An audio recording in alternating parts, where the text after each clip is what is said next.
যেতেই হবে, আমরা ভুলে যাই। আলহাকুমুত তাকাসুর, অতিরিক্ত পাওয়ার লোভ, বেশি বেশি খাওয়ার লোভ, বেশি বেশি জমানোর লোভ মানুষকে গাফেল বানিয়ে দিয়েছে। এটা মানুষের স্বভাব, আরো চাই আরো চাই, এই স্বভাবটা আছে না নাই? দেখবেন ছোট বাচ্চারা মসজিদে দোয়া অনুষ্ঠান শেষে জিলাপি দেয় না? বরে কৃষ্ণপুর কি দেয়?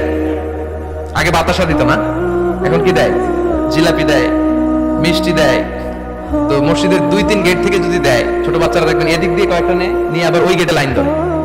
ওর হাত হলো ছোট হাত, ওর হাত ভর্তি জিলাপি, আর নেওয়ার জায়গা না, এরপর আরেক জায়গায় লাইন ধরছে, আরো লাগবে আরো লাগবে, এই আরো আরো আরো চাই, এই স্বভাবটাই মানুষকে কুড়ে কুড়ে শেষ করে দিয়েছে।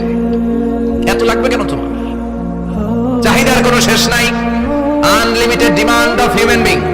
যার আছে বেশি তার চাই বেশি, যার সাইকেল আছে তার হুন্ডা চাই, হুন্ডা আছে তো প্রাইভেট কার চাই, প্রাইভেট কার আছে তো প্লেন চাই, প্লেন আছে তো হেলিকপ্টার চাই, হেলিকপ্টার আছে তো ওইটা চাই, ওইটা আছে তো সেটা চাই, ঠিক কিনা? এলাকার মেম্বার যে হয়েছে চেয়ারম্যান হতে চায়, আছে না নাই? চেয়ারম্যান সাহেব এমপি হতে চায়, আছে না নাই? এমপি সাহেব মন্ত্রী হতে চায়, আছে না নাই?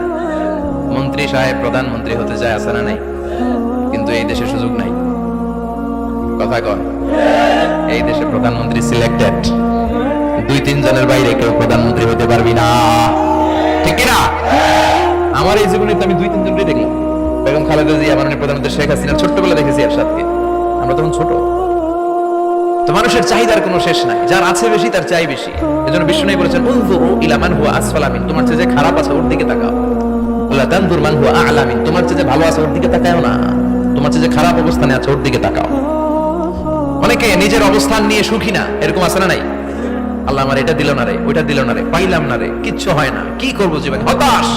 আসলে আছে কিন্তু অনেক, কিন্তু শুকরিয়া নাই, টাকা, ঠিক কিনা?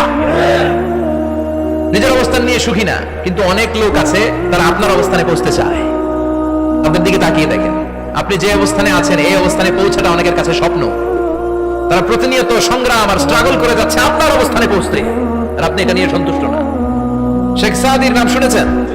বালাগাল উলা কাশাফাত দুজা, এই কবিতাটা রচয়িতা, ইরানের বিখ্যাত এক কবি। উনি একবার আর্থিক সমস্যার মধ্যে দিয়ে সময় কাটাচ্ছেন, টাকা নাই, পয়সা নাই, পায়ে দেওয়ার মতো জুতা নাই। উনি খুব দুঃখ পেলেন, হায় রে, আমি ইরানের এত বড় কবি, আমার পায়ে দেওয়ার মতো জুতা নাই।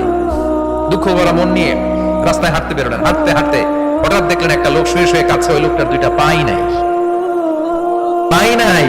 উনি সিজদায় পড়ে গেলেন, আল্লাহর কাছে ক্ষমা চাইলেন, আল্লাহ অনেক দিয়েছো, শুকর আলহামদুলিল্লাহ।